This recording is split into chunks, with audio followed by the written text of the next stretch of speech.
How snow skis work.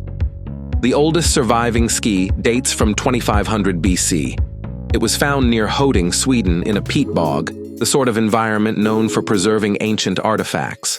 Snow skis come in many types, and the sheer number of them, cross-country, downhill, powder, freestyle, and all mountain skis, can be overwhelming. Figuring out which skis are best for you depends on your ability and the type of skiing you do, including the surfaces on which you ski, such as heavy powder, groomed slopes, moguls, or some combination thereof. You should also know how you like to ski, whether it's whipping straight down the slopes or zigzagging across runs with a slow and scenic route in mind. Materials and how snowboards are made. For years, wood reigned as the classic ski material, but it's since been supplanted by more high-tech designs. Today, your skis are likely to be made from fiberglass or aluminum, but a ski isn't simply a shaped piece of one of those materials. It has many components, which vary in style or size depending on the model. Many of these components have logical names, but we'll go over them here. The main part of the ski is the base, which comes into contact with the snow. The top of the ski, where the boots attach, is known as the deck, like a skateboard.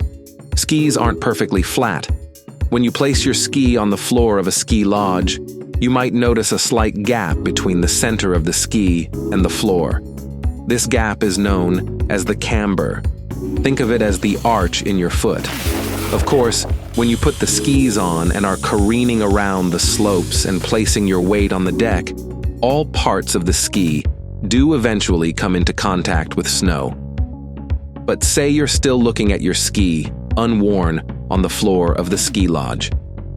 You'll see that parts of the bottom of the ski are touching the floor, essentially large parts of the front and back of the skis, with the camber in the middle. And these areas are called contact points. Like elf shoes, the front of skis curve up, preventing them from getting caught in the snow. This curved front is called, quite simply, the tip or the nose. The rear end of the ski is called the tail. The length from tip to tail, measured in centimeters, is the overall length. If you've spent any time skiing, you've probably heard people talk about the edges of their skis. The edges are metal and help you to carve out turns. An effective edge denotes the part of the edge that actually touches the snow when you turn. Shorter effective edges make for quicker, but potentially less steady turns. A ski varies in width, and the widest part of the ski is called the shovel, near the front of the ski. The waist width is the narrowest point. Finally, a ski's side cut refers to how the ski is shaped from nose to middle. Imagine a ski as a perfectly rectangular board. The side cut refers to the amount of material cut out of the sides of that board, creating the familiar, gently curved ski shape. A more dramatic side cut produces a rounder ski that helps a skier to make sharper turns. In the broad category of alpine downhill skis, you'll find several different types of skis. Twin-tip skis curve at the tip and the tail. This design helps freestyle skiers to land difficult jumps and even to ski backward.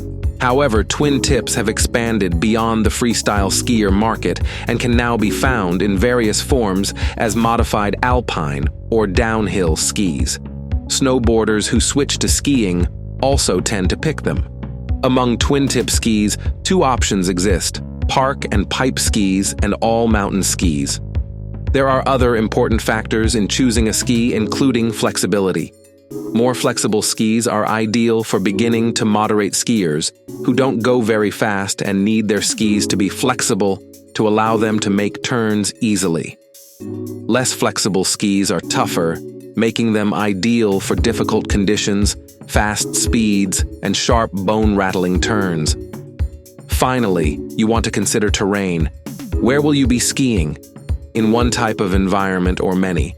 How often will you be skiing? People who hit the slopes a lot may want skis that require a higher skill level, as they'll grow into them. With all of those factors in mind, as well as the idea that you should probably talk with a retailer about your options, let's take an example of a 180-pound, 82-kilogram male skier. According to Play It Again Sports, An intermediate skier of that weight should look for 170 to 180 centimeter skis. If he's an advanced all-mountain skier, 180 centimeter to 190 centimeter skis are best. On the other hand, that same advanced skier might wish to go with shorter skis, which make it easier to perform sharp turns while sacrificing some stability. In that case, 160 centimeter or 170 centimeter carving skis might be best. Snow ski boots and bindings. Men and women often buy different types of skis because women have a lower center of gravity.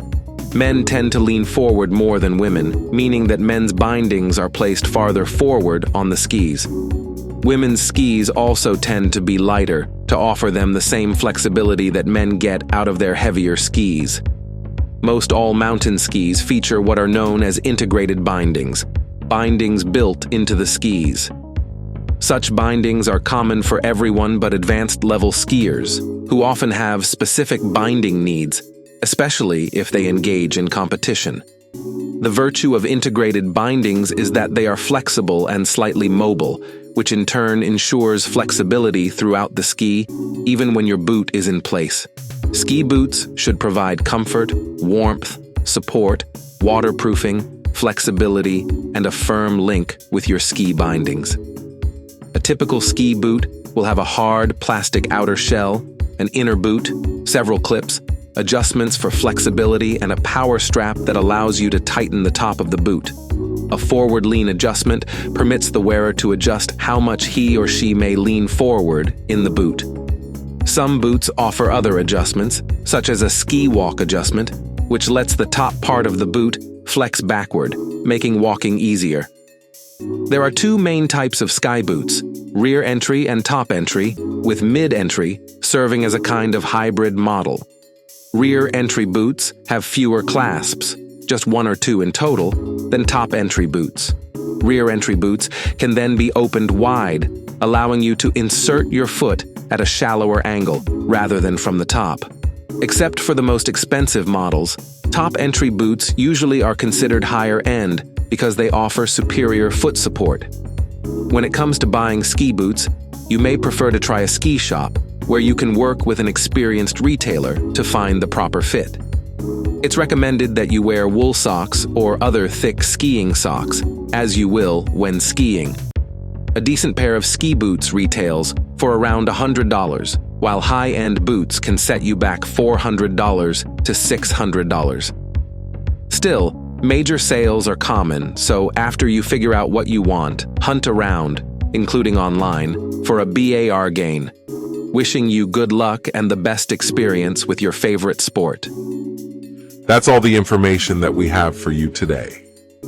Don't forget to give us a thumbs up if you enjoyed today's episode, subscribe if you haven't already, and hit the bell so you never miss out on future episodes. And be sure to also tell us what you think about today's content. Everyone's support motivates us to continue delivering quality content and to always improve. As always, thanks for watching, and we will see you next time.